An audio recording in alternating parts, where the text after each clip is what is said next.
welcome to Talent Talks. I'm your host, Melissa Luna, and my pronouns are they, she. Joining me today is MSJC's LGBTQIA plus collective from the San Jacinto campus for a discussion about trans rights and trans issues. We're going to be discussing some recent events in the news, some really concerning legislation, and what actions you can take to help support the trans community. Just a heads up to our listeners, we will be talking about some heavy topics, including the recent school shooting in Nashville, Tennessee. Nonetheless, I am so glad to have you all here today for such an important discussion. Can you tell me a little bit about your club? And for those of you who feel comfortable, share your name and pronouns with us. Sure. Hello, my name is Cesar Carrillo, pronouns he, him, and I'm the president of the LGBTQIA collective. Our club was mainly started in order to build a space for people who are part of the LGBTQIA community, and our main goals are basically having a place to discuss any issues in the recent news, any sort of issues pertaining to LGBTQIA community, and in order to share any recent information, any resources for anybody who's LGBTQIA on the campus, you know? I'm Naomi Dillon Sass. I'm the ICC representative of the LGBTQIA plus collective. I am double majoring in queer theory and in theater arts, and I am a pansexual, and my pronouns are she, her, and ella. There's a Saga club at Menifee campus, which does a lot of the stuff we do, but there's many of the San Jacinto campus school members who can't make it over there. So we wanted to make another club over here at our campus. And I'm Jean. My pronouns are he, him, and my major is technical theater. And I'm just really happy to get to be a part of something like this, to be a part of a community building group. And hi, everyone. My name is Ezequiel Lopez. I am an assistant professor in the English department at the San Jacinto campus. I am also the co-advisor for the club, along with my colleague, Chelsea Johnson. We're both in the English department, and we're really excited to really just support this space. We understand the necessity and think that it's really vital for students' overall well-being, and to have this kind of space where we can all gather and share ideas about creating awesome events or brainstorming for ideas like we have for this podcast, and also overall just like promoting higher education, mental health, and advocacy for our community. We're so excited to be here. Thank you for having us. Yeah, thank you for creating such a welcoming space for students on the Mount San Jacinto campus. I really appreciate that your club is here and doing the work that you're doing. Just to start us off, maybe we can explore some LGBTQIA plus identities, because I know not everyone who's listening might be familiar as others with, for example, what it means to be trans. So what might that look like for different people? So we were going to kind of explain what each letter in the LGBTQIA plus acronyms, what each one stands for. And then Cesar was going to start us off with that. I'm going to start us off with the letter B. The letter B in the acronym LGBTQIA stands for the term bisexual. The term bisexual is used to describe a person who experiences emotional, romantic, and or sexual attraction to more than one sex or gender. In the past, the term had been used to describe anybody who had an attraction to both women and men, hence the bi as in bicycle too. But now with more recent discussion challenging the sorts of concepts of gender and sexuality, bisexual has come to mean anybody who has an open attraction to more than one sex or gender.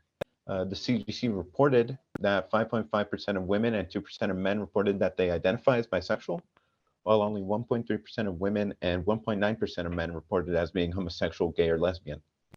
This sort of shows the fact that bisexuality may compromise the largest group of people in the LGBTQIA community. But despite this, many people dispute the fact that bisexuality may exist, adopting a sort of either or mentality, saying that you're either straight or gay or lesbian.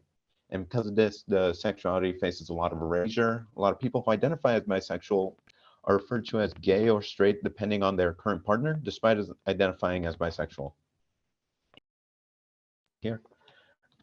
And I'm also going to be going over the letter Q. The letter Q can refer to either the term queer or questioning. Queer, sort of an umbrella term that refers to anybody whose sexual orientation is just not completely straight, heterosexual. Or it can also refer to anybody whose gender orientation is not strictly cisgender, i.e. People who are non-binary, gender fluid, or gender non-conforming identities. Queer in the past has been used as an insult, sort of as a synonym for weird, strange, or out of place. But the term has been reclaimed by the LGBTQIA community, but hasn't been wholly accepted by everybody. The Q can also be used to refer to questioning, which is just anybody in the transitive part of their life where they're not entirely sure about their sexuality or gender. Thanks, Caesar. I'll be defining the A in the acronym as well as the plus. So the A in the acronym stands for gender identities and also encompasses sexuality, such as agender individuals who do not identify as any gender and see themselves as genderless or gender free. And then for sexuality, there's asexual and aromantic. Asexual feels no to little sexual attraction towards others, while aromantics feel no to little romantic attraction to others. These sexualities are a spectrum within themselves with several specific terms to describe asexuals of various differences. And the plus in the acronym is for all other gender identities and sexualities which are not covered within the acronym itself. Some of these are subcategories of broader terms in the acronym, while others stand alone. So there are non-binary individuals, which are people who do not identify solely with a binary gender framework. They could be masculine, feminine, both, neither, and so on. Gender fluid individuals are those who flux between masculine, feminine, and non-binary gender identities. And pansexuals are individuals whom are attracted to anyone regardless of their gender identity. And I really appreciate this part because I'm a trans non-binary person. So shout out to Andrea for just defining these things and kind of just adding the nuance to these terms and folks that identify with these identities. And then I'll be defining the G and the I. As for the G stands for gay, which became a term that was essential to the gay rights movement, which referred strictly to gay men who were men in same-sex relationships. But gay was also used to refer to all same-sex or non-straight relationships, regardless of who was involved, making it act a lot of times as an umbrella term to many relationships and to the community as a whole, which was often lumped together as the gay community, making it a sort of flexible term. The I in LGBTQIA+ does not refer to a sexuality, but to an identity revolving around the state of being born with features outside of the gender binary. Intersex is not a medical problem that requires any treatment. However, many intersex babies are surgically altered to fit a more binary definition of an assigned sex, without consent and often leading to further medical issues, such as sterilization, scarring, or loss of sensation. Intersex people may have a mix of reproductive organs, chromosomes, or hormones that do not fit a male or female box, where their assigned sex often does not represent their experiences or their identity. Intersex people are just as capable of identifying with any sexuality or gender identity, and some may not consider themselves part of the LGBTQIA community at all. However, as they have unique experiences and face harm and discrimination all the same for their gender presentation or nonconformity, they are considered a protected group under the label and the only sex that falls under the umbrella. Thank you. And our vice president of the LGBTQIA+ collective is Mel, and they were gonna be here, but unfortunately they got really sick and couldn't make it. But they were identifying the letter L, and the name comes from Women Loving Women, and that comes from the island Lesbos, the home of the poet Sappho, famous for their poems dedicated to women. From Sappho's home, we have created a name where women, cis or trans, and non-binary people can feel at home. The acronym we have today wouldn't be what it is without the kindness and generosity of lesbians. During the AIDS epidemic, lesbians nursed gay men afflicted by the virus. Lesbians hosted blood drives and brought attention to the community when the government refused to do so.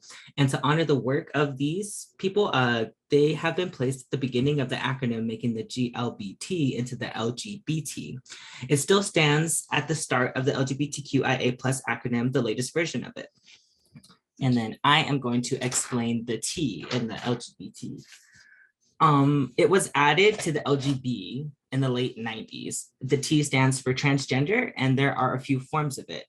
First, we have our trans femme, which are individuals who identify with the more feminine parts of themselves, often using she, they pronouns. We have trans masculine is someone who transitions to present more masculine, but not necessarily as a male. They often use he, they pronouns.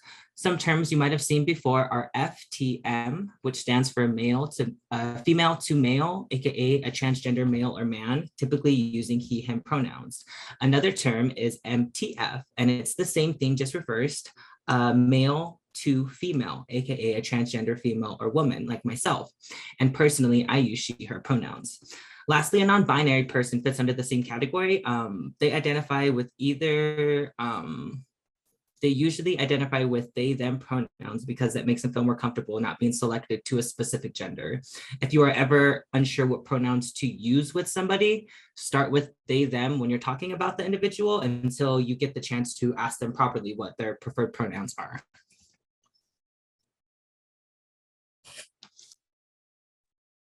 And that was basically us, defining the LGBTQI plus acronym. Melissa, I know you asked us an awesome question. Would you mind just repeating it again and kind of start off? Well, thank you so much for explaining all of that. You covered so much ground and gave us some really awesome context as to what all the terms mean and actually what the roots of the terms are, which I think is really helpful in identifying why these identities are important and why respecting each unique identity is important. And thank you. I actually was going to ask if you could clarify, how trans is kind of an umbrella term and how non-binary fits into that. So thank you so much for explaining all of that. I think that you clarified all the questions I had actually. Okay, so since we've discussed all of that, I think that I would really like it if you could maybe explain the recent tragedy that happened in Nashville and maybe give us some understanding as to what's going on regarding gender identity, why there are so many questions regarding the shooter's identity, and kind of the aftermath of what's going on over there. Right, so I will start off the discussion here about the recent Tennessee shooting. This research was done by one of our members, Andrea, who unfortunately could not be here for Zoom. And so recently on the 27th of March in Tennessee, there was a shooting in Nashville at the Covenant School. The shooting was perpetrated by a trans man named Aiden Hale, who was 28 at the time. Aiden was a former student of the school in his youth, and it's been reported that the shooting had been planned out previously for many months in advance due to personal reasons. 6 people, 3 children, 3 staff of the school were killed in the shooting, and Aiden Hale was shot dead by police who responded to the active shooting. In the aftermath, Aiden was reported as woman by the police until his identity could be determined.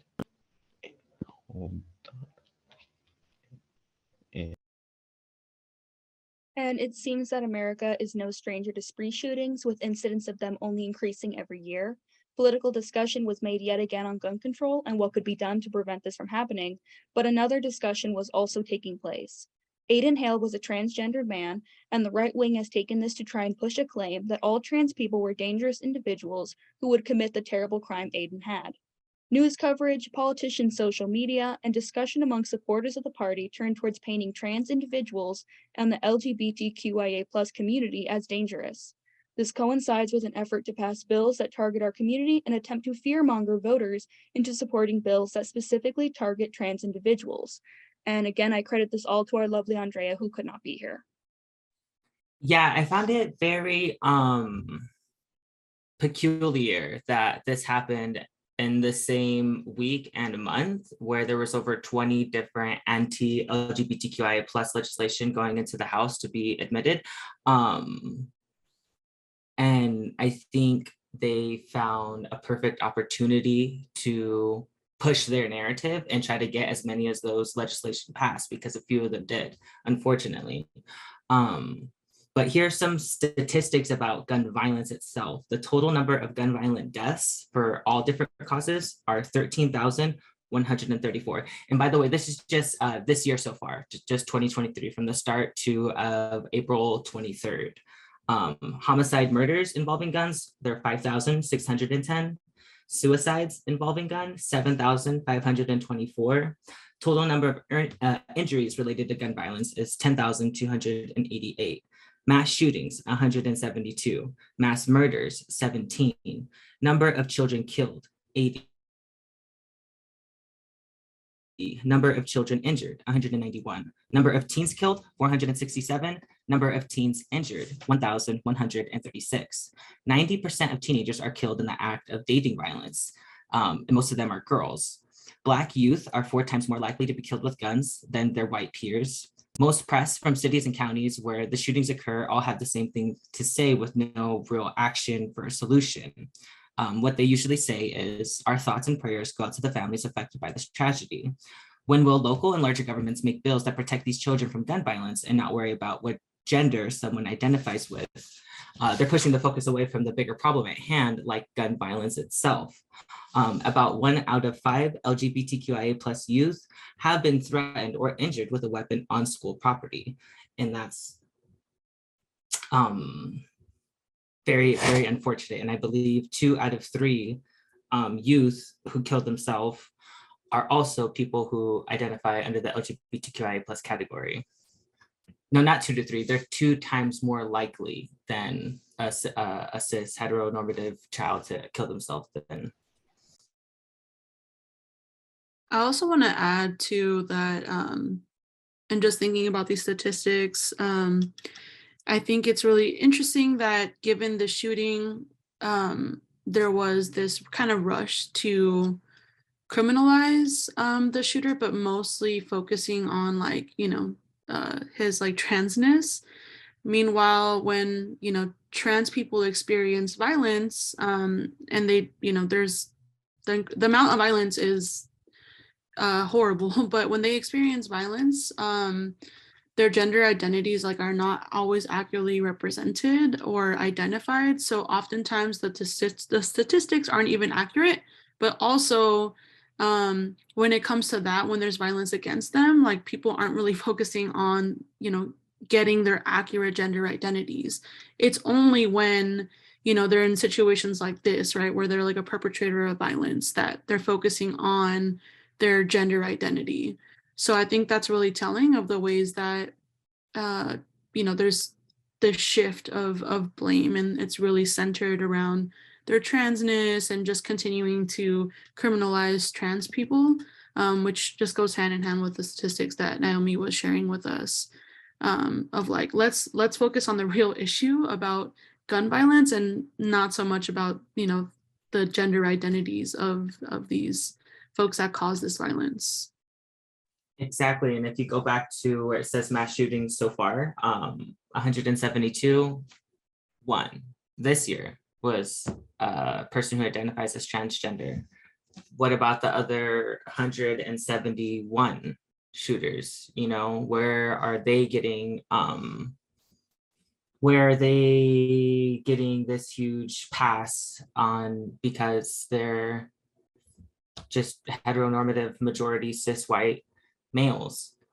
But now they found the perfect opportunity to push the narrative in the direction that they were trying to, because of trans people being a weak, small minority, where if we don't get the help from other individuals, we won't be able to fight back, pretty much.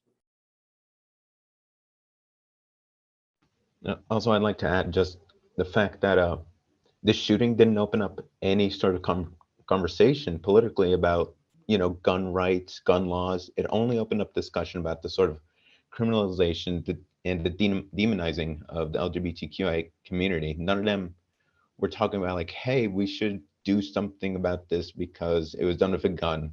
We should do something about this because the shooter was trans. That was the entire discussion about it politically. And if they were straight, we probably wouldn't be talking about this really. But the fact that they were trans made this come into the sort of the gestalt, the sort of the whole news of the entire country. Everybody started talking about it. If they were straight, no, it'd be just put under the carpet, ignored. Just, oh, another shooting. But, oh, it's trans. Oh, we got to do something. No, oh, the horror. Like, just the sort of hypocrisy just seen in the political landscape. Really telling. Yeah. If they were a straight person, they would just send out this exact same thing that each county and city says: our thoughts and prayers go out to the family affected by this tragedy. We're going to need a little more than thoughts and prayers to actually help things like this stop.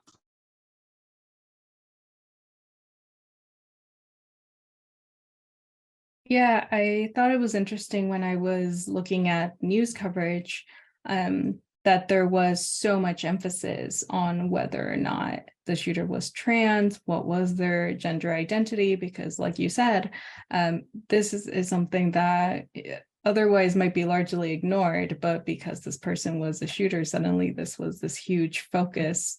And I wonder, is this, could you tell me about whether you think this is largely being used as a distraction from the conversation around gun rights? Because it's my understanding that these guns were all purchased legally. Oh, in a bunch of different states right now. I can't think of the exact states, but they're the ones that have a lot of legislation against the LGBTQIA who firmly stand by their Second Amendment rights.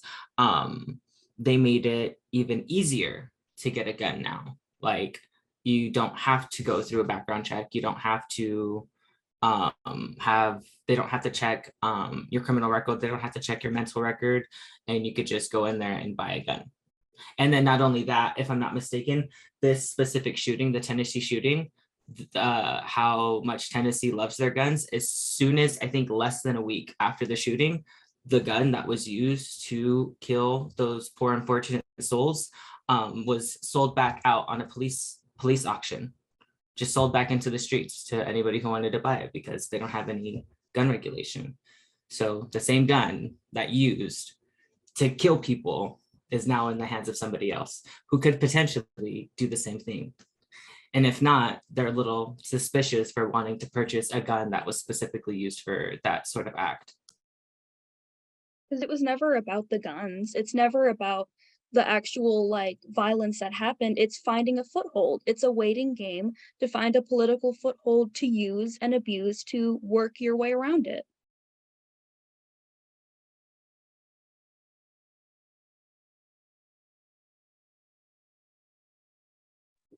Could you tell me more about how the aftermath of the shooting is being weaponized against trans people or people of the LGBTQIA plus community?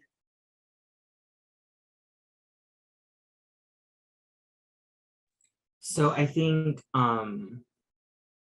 I think that specific incident kicked off a bunch of other incidents to start focusing on the transgender problem, quote, quote, there's no problem. But that opened up, I just seen something about on a college volleyball team, a trans girl was playing volleyball, and when she spiked the ball, it hit somebody in the head, which happens in volleyball at the time, but she has still problems for concussion, which is really unfortunate, but they're pushing that narrative now too, to make it where trans people shouldn't play in sports. They're trying to be like, oh, that happened specifically because that's a transgender person. These people aren't who they say they are. They are what they are, what, to quote, God wants them to be. Yeah, I think a lot of the aftermath definitely adds to the harmful framework that is just kind of ongoing politically, in terms of just continuing to build up this fear of trans people, folks who dress in drag. So I think a lot of the aftermath that we're seeing now is seen through a lot of anti-trans legislation, these different policies that are trying to go into effect. And I know that we have some specific examples of some, legislation that we wanted to kind of just talk about, and especially just in relation to like this overall aftermath.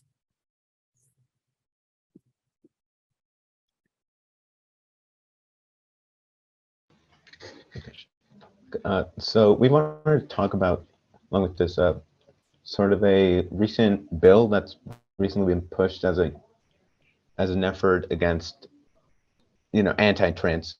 It's an anti-trans bill. It's called Assembly Bill 1314. Yeah. Hold on, oh yeah, in California. Recently been pushed in California. And hold on.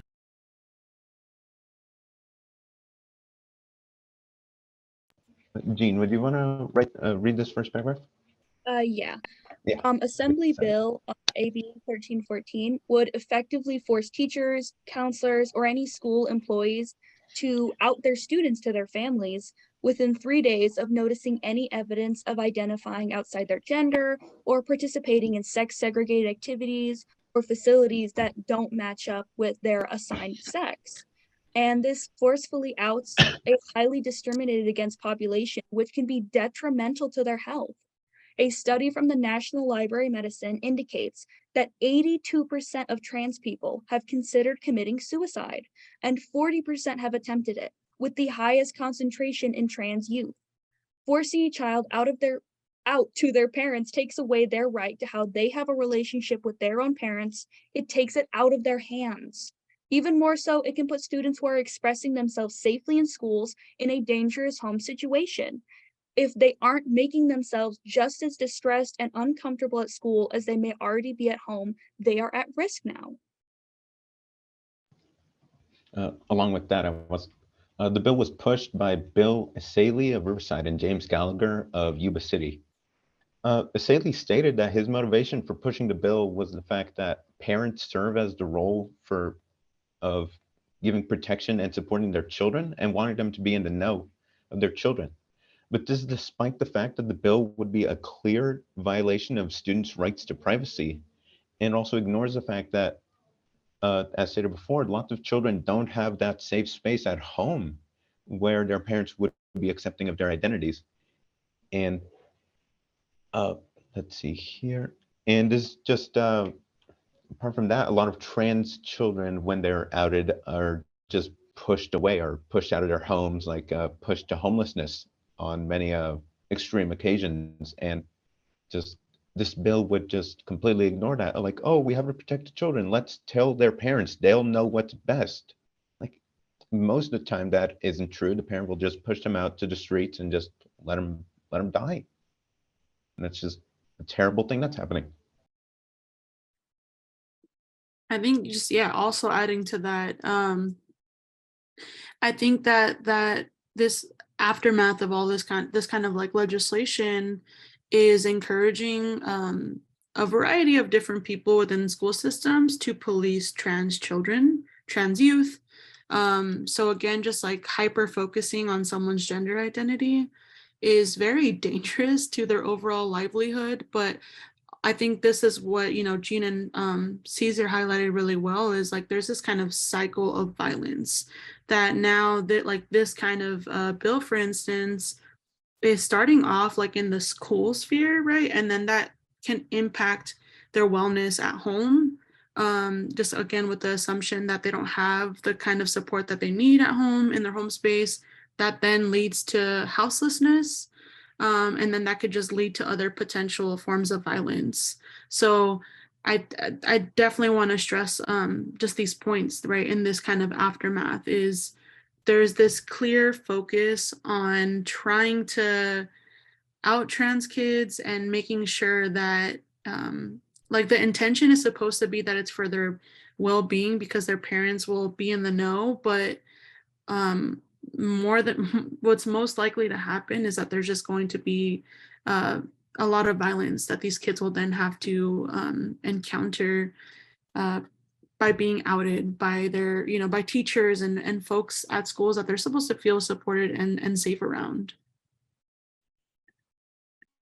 Yeah, so it seems like what this bill is proposing, or what this bill could do, is really make it so that it's removing any space where an underage child, an underage person can be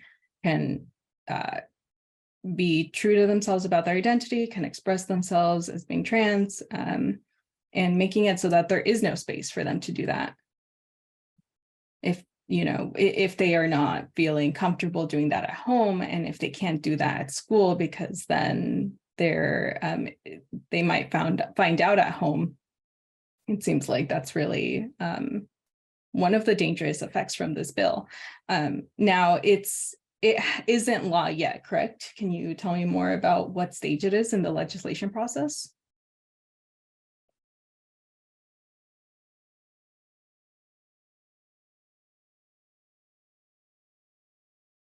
So right now, it looks like it's advancing. It's being re-referred to the committee as of 3/13/23, but it's on hold. It has not yet been legalized, but unfortunately, I think we'll be able to win that fight. California's one of those states. This is the only bill that is just up there in California, where opposed to there's 469 bills as of today targeting LGBTQ IA plus individuals.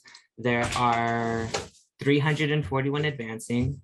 There's 38 of them passed into law. There's 3 more that just got introduced, and there's 87 of them that have been defeated. And a new one that's being brought in Florida and I believe Kansas right now. They have a bill that's written where if it goes into law, it is allowed by faculty to inspect the genitalia of the children if they're trying to be on the sports team that goes with their gender identity. So whether or not it's a transgender person or not, they will be allowed to check the entire volleyball girls team. They'll be allowed to check if they have female genitalia or not. Same with guys. At the guys football team, they can check all of the guys' genitalia to see if they have male genetics or not. And they want that to be a law. It got denied, but they vetoed the denial of it, so then it could go to House. And I think like that's very a lot, especially considering that people of the LGBTQIA plus are being accused of being pedophiles. Especially like drag performers are being accused of being pedophiles. We're accused of sexualizing children, but to me, that sounds like the sexualizing of children. If you look up the statistics on all the people who go to jail for pedophilia, they're either youth pastors, PE teachers, or political legislators, like people who make these bills.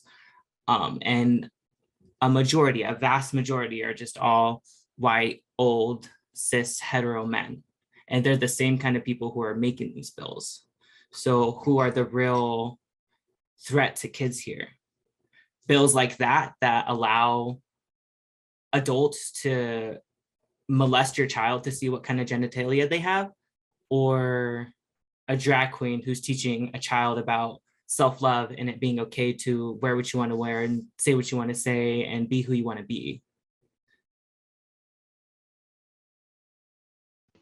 Okay. Okay.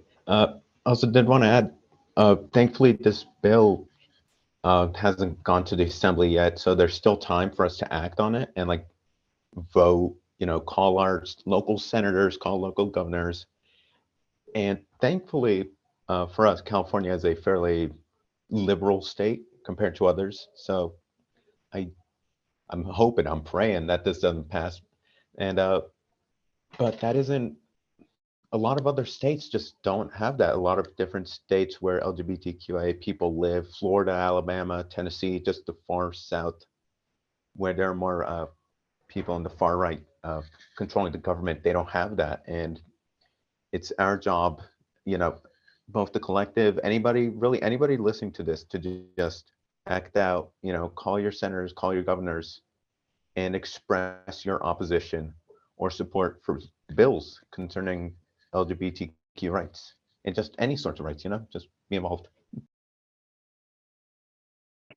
So I definitely want to know more about what we can do to express concerns over this bill.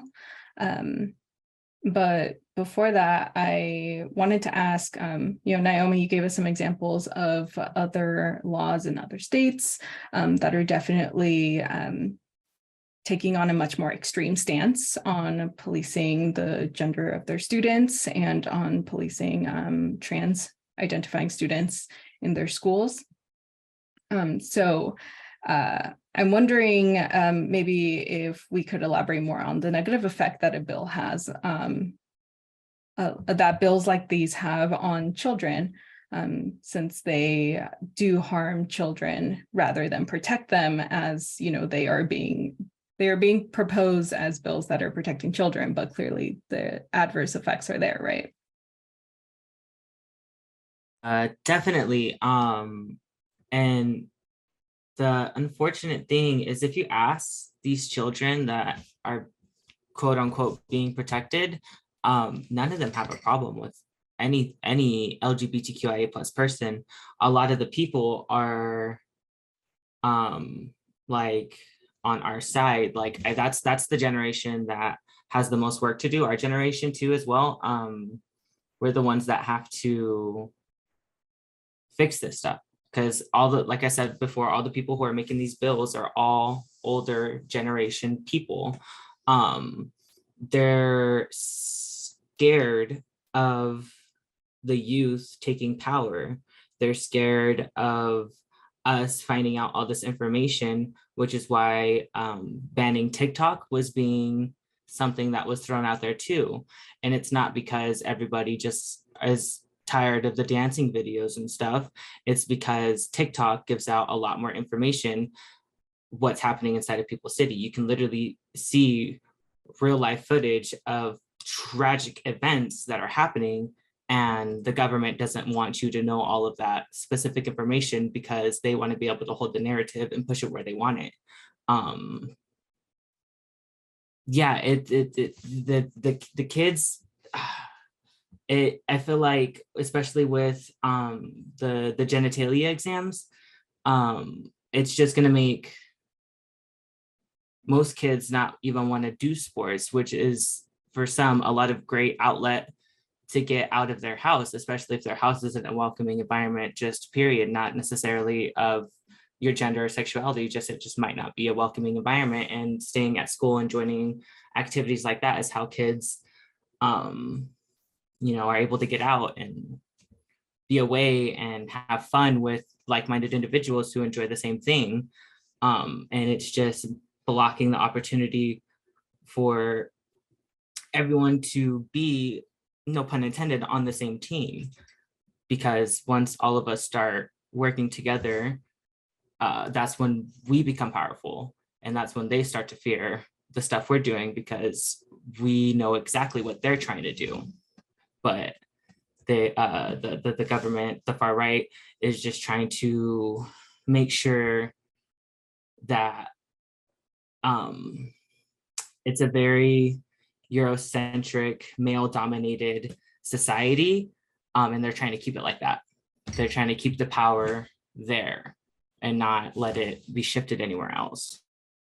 Ezekiel, you mentioned, you emphasized the violence that trans students might face if bills like these are passed.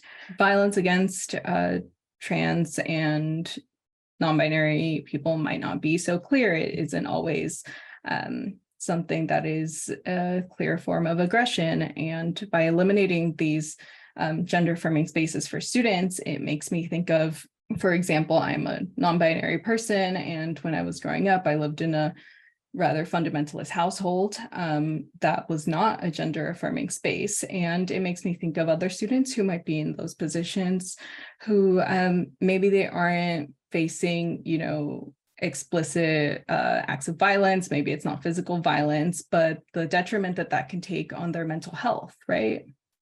Yeah, definitely. And I think that you said that really well, of, that some of this violence might not be visible, like it might not all be physical. A lot of the violence can often, take a toll on one's overall mental health. And just thinking about the impact that this kind of legislation can have, it just has me thinking a lot about the overall trust that I think this legislation is trying to disrupt. So really making it so that trans youth, trans adolescents, trans adults feel like there's really nowhere to go. And I think the passing of some of this legislation, other states can point to this as like, this is precedent, and this is like, okay, they established this here, and that was taken into effect. So I think they can point to those things, and then as a way to form new anti-trans legislation. So I'm just thinking so much about how this will impact the kinds of available safe places. I think honestly, regardless, LGBTQI plus community, like, we find ways to stay in community. We find like these kind of underground approaches, but I don't think that anyone should have to do that to just feel valid and acknowledged, and just existing in their authentic selves. So I'm really just concerned that this kind of legislation will just make certain folks feel inspired to do and just continue to cause harm in these ways. Like, I don't know. I think it would actually be really cool to be in conversation with trans youth and ask them if they understand what this legislation means. I can't imagine. I can begin to imagine, but just figuring out your identities and then seeing all of this legislation across the media, and all these like public spaces and platforms, where they're so focused on whether or not you should be involved in sports, or if you can attend school without being outed by your teachers and counselors. I can't imagine like going through K through 12 and just struggling with all these other things going on in life, but then still having to figure out about, worrying if this like legislation is going to impact my livelihood.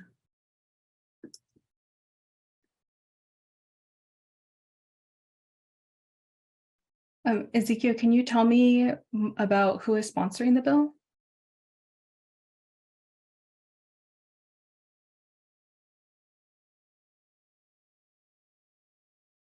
So I know the AB, the one that we were talking about, the bill 1314, right? I think y'all mentioned this earlier, but this was from Riverside, California senator, right? If I'm not mistaken.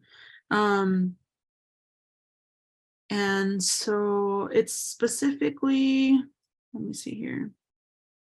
Yeah. Bill Asaley of Riverside and James Gallagher of UBC were the ones that introduced the bill, but I'm not entirely sure about the other sponsors. Yeah. Yeah, I can pull that up. I had it open, but I think your question has me thinking about like the identities of like the folks who sponsor these bills, the folks who are direct supporters of this, like taking a look at their identities. And more often than not, it's usually like cis men who are pro all of these kinds of like anti-trans legislation. So that's a really important factor to consider and process, because it's very clear just like the impact that has of like, first of all, lack of representation in politics, but also, the kind of legislation that gets pushed forward. Are we having a conversation about their identities and how that, is impacting the kind of legislation that they're proposing?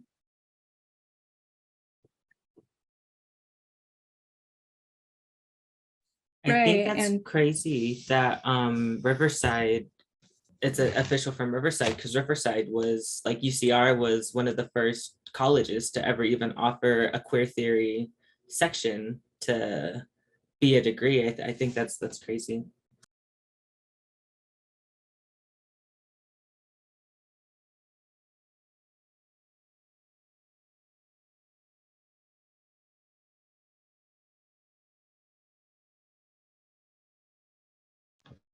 Sorry.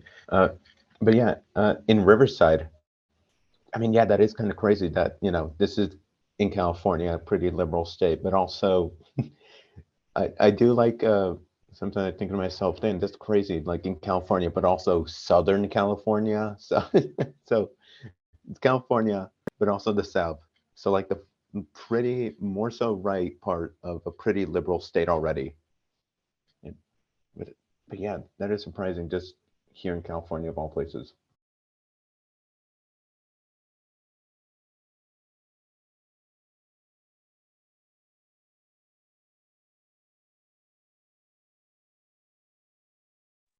Another thing that I will say about the bill too is that um, the Assemblyman Bill Iseli was framing a response because where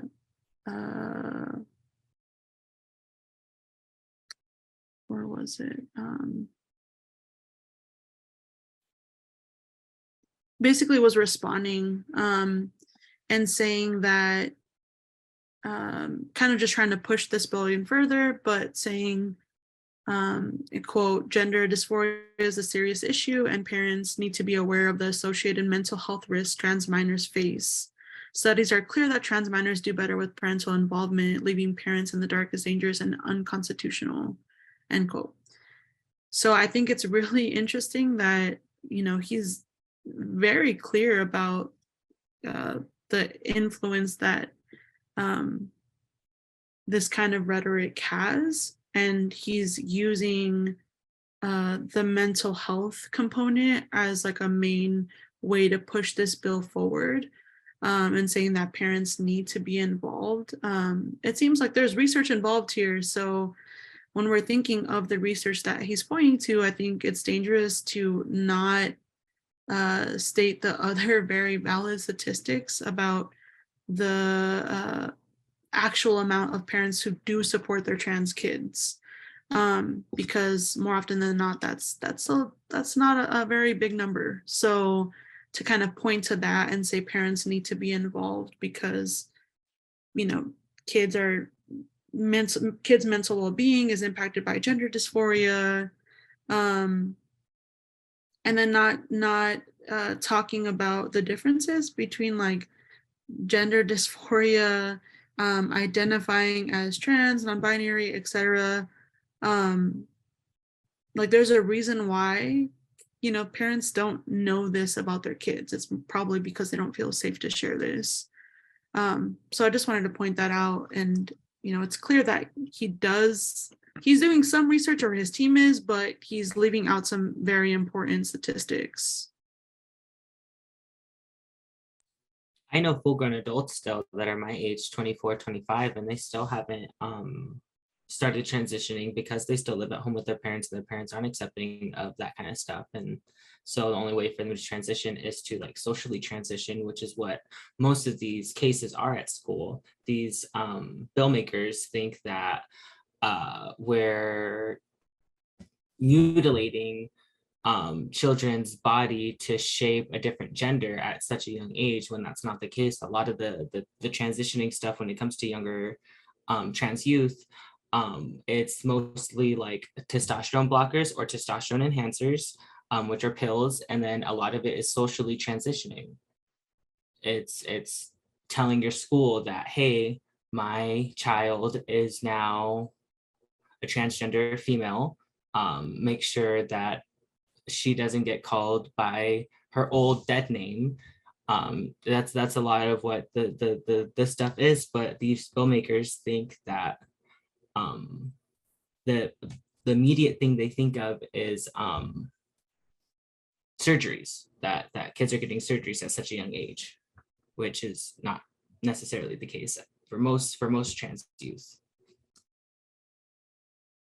Yeah, I think that's an important distinction to make, that gender affirming care doesn't mean just immediately jumping to surgery, right? Or not everyone gets surgery. That's a very personal decision, and something that's made with a lot of care and thought. And looking at, I was looking at some of the specific language in the bill, AB 1314, and it states the responsibility of school employees in reporting whether a student is identifying as a gender that does not align with the child's sex on their birth certificate or other official records. And that seems like incredibly dangerous, vague wording, because further down it does specify being referred to as a different gender, but that's a completely different idea. So another concern of mine would be whether this is targeting LGBTQIA plus youth as a whole, who might not be presenting according to traditional gender roles.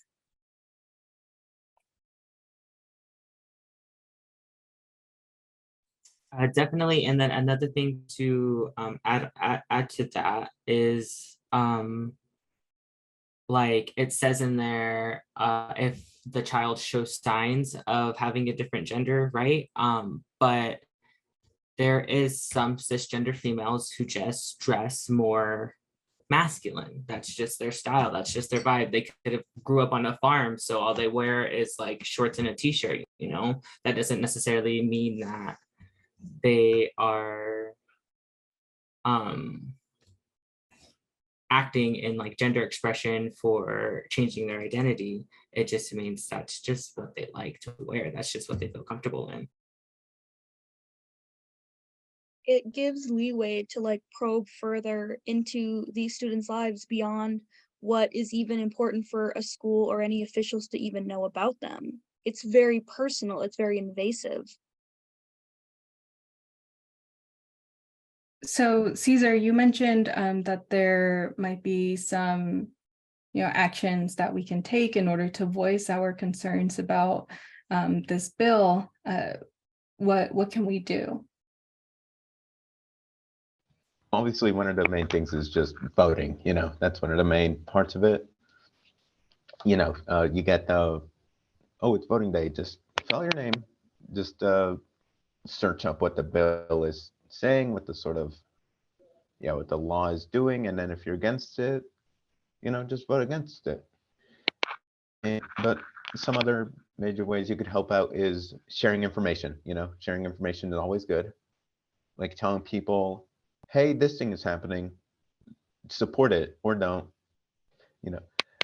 and just expressing your concern. A lot of action is done with protests, protests, walkouts. That's another major way of showing your support for specific bills, and with specifically LGBTQIA bills and laws. That is one of the main ways of showing your support. Like we all know about those, just walkouts, protesting, big old signs, and just showing your support is the best way to make a change. Yeah, if you see a petition, definitely sign it. Petitions do help. Petitions get bills pushed back quicker. They get them pushed forward quicker. You can also call your county's like city hall office, and you can leave voicemails expressing how you feel. You can call other states' city hall's office expressing how you feel. You can email them. You can also when it comes to voting, you want to make sure to not just vote every 4 years. There's other periods of time where you can vote. And a lot of the voting that is, I feel, extremely important is when you're voting who you're representing for your state and county in the assembly line, because those are the people that get the final say on the laws. It doesn't matter if what we think, it matters how many people in the assembly vote yes or vote no. So if we're putting these people in that don't have our, if we're putting people into office that don't have our interests in mind and just self-interest, then we're definitely not gonna win a lot of the fights.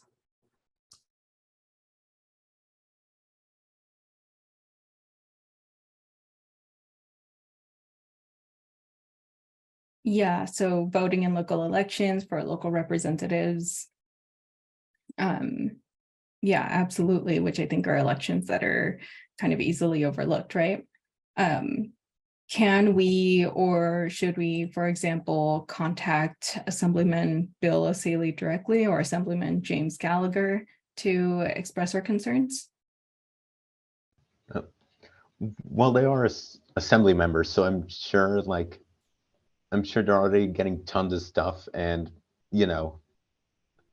like a couple of letters here and there might fly under their radars just because they're so busy. But contacting them, sending emails, like usually if you call up an assemblyman, sometimes their assistants may answer and just be like, hey, I don't like this bill, send the message.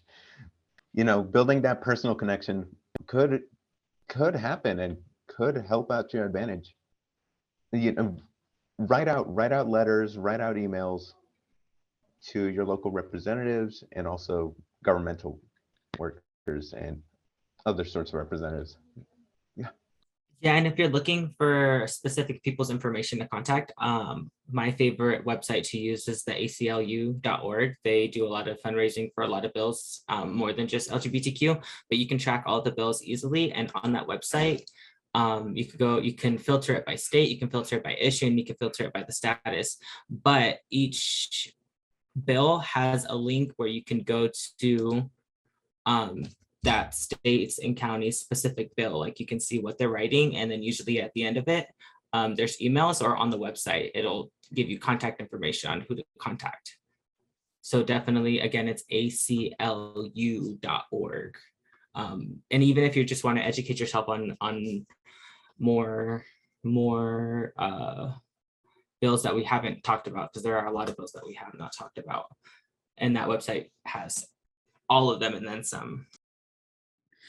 Two of the things that I wanted to share, one of them is something called Trans Santa. And so this started off with, I think, on Instagram. And so it's kind of gotten a lot larger. And I think now they have like a lot of support. But basically what Trans Santa is they ask trans youth to send in their letters to Trans Santa, basically. And anyone can purchase and support the trans youth that sent in the things that they need or that they want. Oftentimes trans youth just don't have access to certain things, from like things that like are gender affirming, or to just things that they want and desire.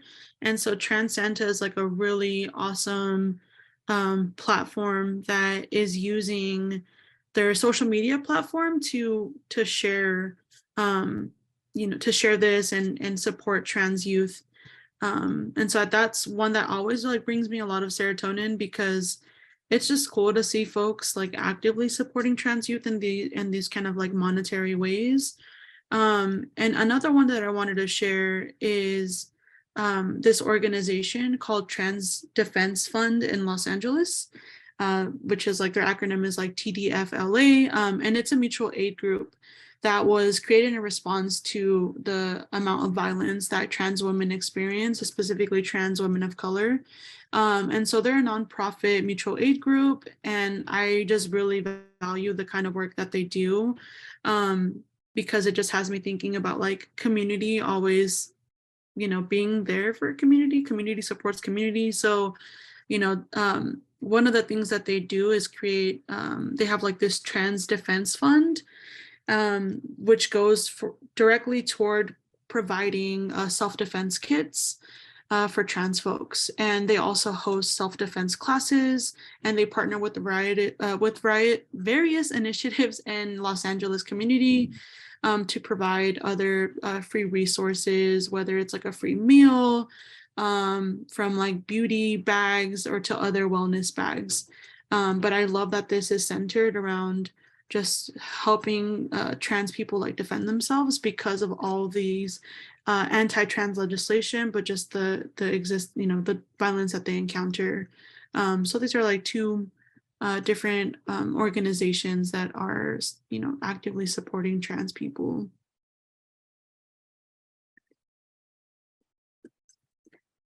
But yes, along with the trans legislation that we've been discussing, I think it's important to talk about stereotypes that impact folks in the community, and also just different stereotypes that we've encountered. So I don't know, whoever wants to start off with some of the stereotypes that they wanted to discuss.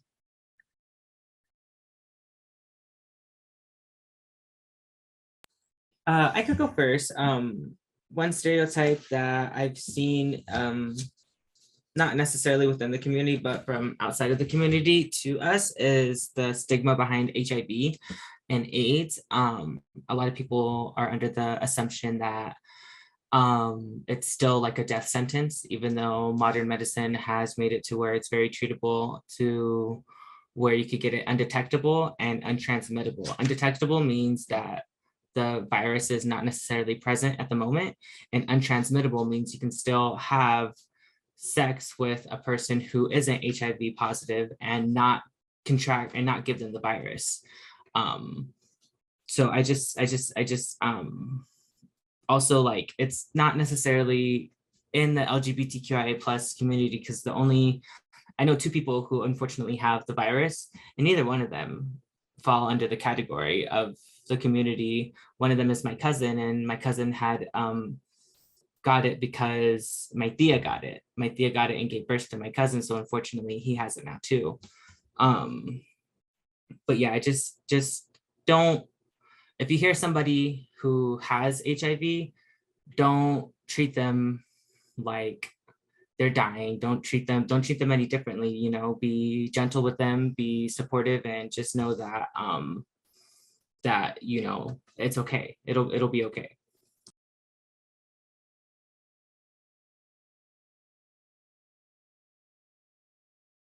For me, a stereotype that like mostly comes out of a lot of like misconceptions is that I have talked to a lot of people who just think that trans people are a myth, that they're not real, and that the idea that they have behind it is that they're just confused, like they're confused gay men, they're confused lesbians.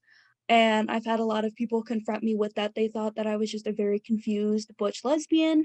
And I've had like trans women friends who have been told that they're just a very confused gay man. And it's a very harmful and strange stereotype and misconception that I've dealt with and other people I know have dealt with.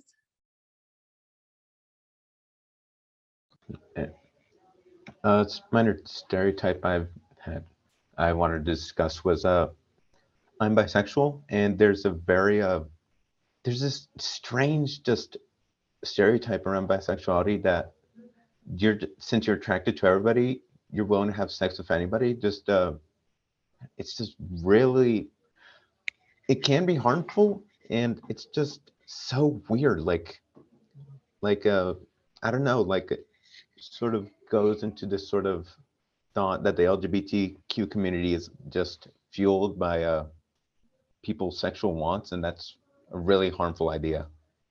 But yeah.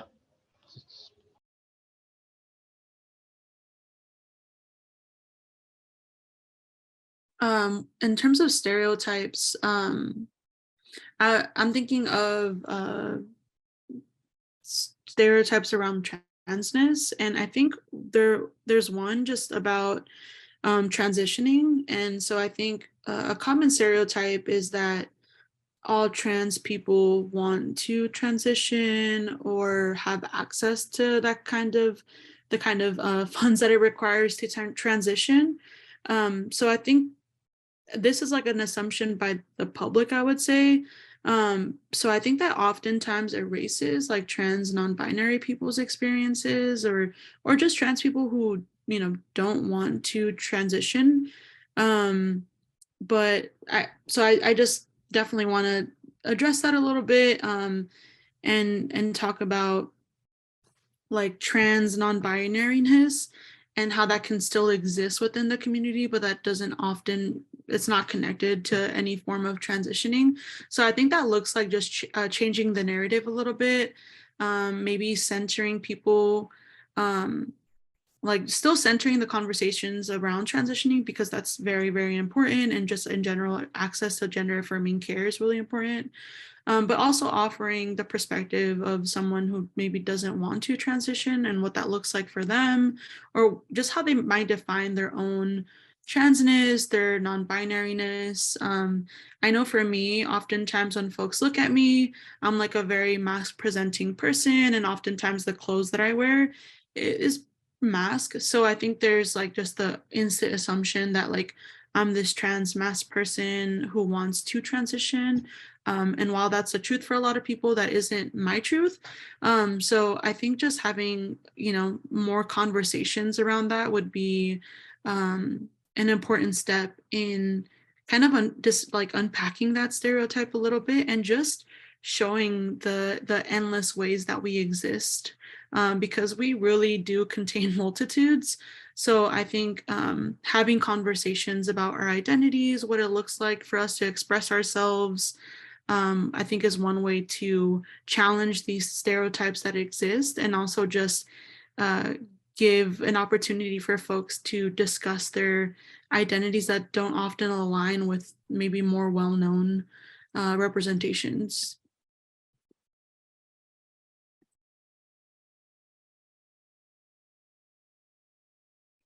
Yeah, thank you so much for mentioning all of that. I think it's all, so important to have more conversations and to just create a deeper sense of understanding. I know it can be daunting at first. I mentioned before, I'm non-binary and I use they, she pronouns, but it took a lot of introspection to understand that, and to even get to a point where I was using other pronouns, because it is a break from what you might be used to if you don't grow up around that, and that's okay. I think that that's another misunderstanding, maybe not a stereotype, but a misunderstanding that I would like to address, is that it's okay to mess up. It's okay if you don't remember everyone's pronouns after the first time you meet them. And I think that by and large, all trans and non-binary people that I know are extremely understanding of that and extremely okay with it. And as long as you make an effort to be accepting and to understand them, that is really all that we are asking. And it makes a huge effort. I think that just trying really shows that you support people and that you are willing to accept them, even if you don't relate. Yeah, definitely. And I think even adding a bit of what I've experienced that with pronouns too is like something I try to say to like encourage folks who like use a variety of different pronouns, is like encouraging them to emphasize like how they want to be addressed. So not just saying like, for instance, sometimes people use like all pronouns, right? But then people will only use like the first pronoun that they list, or the ones that they still might socialize them as. And so I think it would be important to share like, or have folks emphasize like, do you want us to mix these up, or like, how do you, what does that look like for you? Because I'm thinking about my pronouns, mine are they, them. And sometimes I think about just saying like, use any pronouns, but then I get worried about like people just using the pronouns that are comfortable for them. But I get it. People are still learning, and I do appreciate any efforts.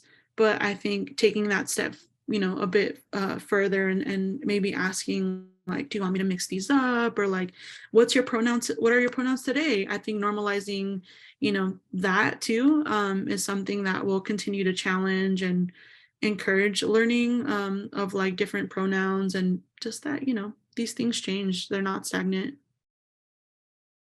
One thing I wanted to add, like going back to what Melissa had said, it took them a while to figure out, the words pretty much to that they're non-binary. It took them a while to figure out like that was the case.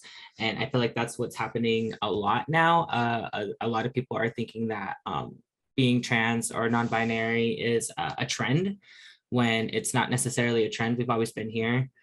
We've always been active, just now there's vocabulary and resources and different people with experiences that we can relate to, where we are now comfortable saying, yeah, you know what, that's me. That sounds exactly like what I'm doing. And I wanted to say that identifying yourself isn't a sporadic coincidence or a trend, but what is a trend is choosing not to cooperate with humans and not giving respect to their pronouns, gender, and even their race, which all of us deserve.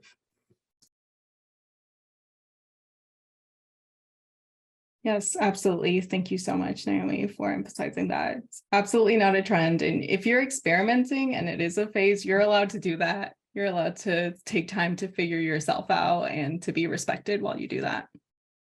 I think one of the things that we wanted to kind of end with is like sharing some positive news. So I know that we are at like the hour mark at this point, but does that sound good to you, Melissa? And kind of, transitioning to sharing some good news and plugging in our club. One of the things that we've talked a lot about in our club meetings is also just trying to do our own reframing, right? We've talked about the violence that trans folks experience, but also LGBTQI plus folks experience at large. And one of the things that isn't always centered in the media and other public platforms is, the celebrating our identities, just discussing our joy. And so we want to use this opportunity to share some positive news. And so we kind of wanted to offer a few different examples of that and talk about what they mean for us. Naomi, do you want to start? Yeah, I could start. So what I found out was that in New Jersey, as a whole state, they declared itself a safe haven for LGBTQI plus people, specifically for individuals who are either providing gender affirming care or anyone receiving it. It was enacted by Governor Phil Murphy. And I just think that it's very nice because there's a lot of medical professionals who specialize in transgender health and wellness, who are being forced out of the workplace because that's their specialty. And in states like Arkansas, it is illegal to give gender affirming care to youth. And so when you take stuff like that, the doctors are going to go to a state like New Jersey. But that's a good thing. But it's also kind of like a bad thing, because then it takes away doctors who can work on people who aren't youth, people who can legally make decisions for themselves. So once those doctors leave, because they could get in trouble for giving somebody up to the age of 17, even somebody who's like how Britney Spears was in custody of her parents pretty much most of her life. People like that can sue a doctor for malpractice for giving them gender affirming care, even though they're like a 30-year-old. So that's why it's good that New Jersey gave that safe haven, where if you're somebody who provides care, there'll be a job here for you. And if you need somebody who needs care and you can't find it nowhere else, you can go there. And that'll be, the first step in trying to get back your gender affirming care. I would like to share my little bit of good news. So unfortunately, recently, Missouri has pushed a bill. The Attorney General, Andrew Bailey, pushed a bill restricting gender affirming care in the state of Missouri, just making it less accessible to more people. And so what Andrew Bailey did, and the Missouri government, they've set up this website where you can report, just report any concerns you have about gender affirming care. Basically, they just want fuel for them to be against gender affirming care, just where you can submit complaints about any sorts of locations that offer that treatment. But that website recently came under fire by a whole bunch of internet people on the internet. Just imagine when you call up a pizza place and you're like, can I get a pizza for Seymour Butts? That's basically what they've been doing. And they basically effectively crashed the website. And I love that. Just the whole support from a large amount of people just opposing what they think is wrong. And that really warmed my heart. Sharing my good news was that what I had got was that April 14th, Jared Polis of Colorado passed 3 SHIELD laws, which these laws protect gender affirming care and abortion access. They make it so that people seeking care there cannot be followed through with prosecutions from other states. And it makes the care for both of those things completely legally protected. And it also forces insurance to cover abortion in their plans and to mandatorily cover some kinds of gender affirming care, including top surgery. And these SHIELD laws are very important to counteract other anti-trans and hateful legislator and promotes safe spaces where those laws do not have jurisdiction. And those refuge states give hope to a lot of transgender people and especially trans youths. All right. Thank you so much for being a part of Talent Talks. How can students get in touch with your club? You can follow us on our Instagram at the collective MSJC. We don't have that many posts, but if you want to reach out, you can just like message us on there. And we have club meetings every other Tuesday in room, what was the room again? It's in the 100 building. What was it? 200 building. Oh, 200. Okay, in the 200 building. Yeah. So from 4 to 5 p.m. every other Tuesday. So if you go there at like 4 p.m. and see a whole bunch of us just standing out there waiting for them to unlock the door, you can just come on by and be like, hey, can I join in? I'm like, yeah, come on in. All right. So that was at the collective MSJC. And I see that you also have a Discord that students can join. Awesome. You can follow the Talon on all social media at MSJC Talon and visit our website at msjctalonnews.com. We also have a newsletter, so everyone can now join that. It sends all of our most recent stories to your inbox once a week, and you can sign up for that at msjctalonnews.com. Thank you so much to everyone for listening and for supporting us. Thank you. Bye.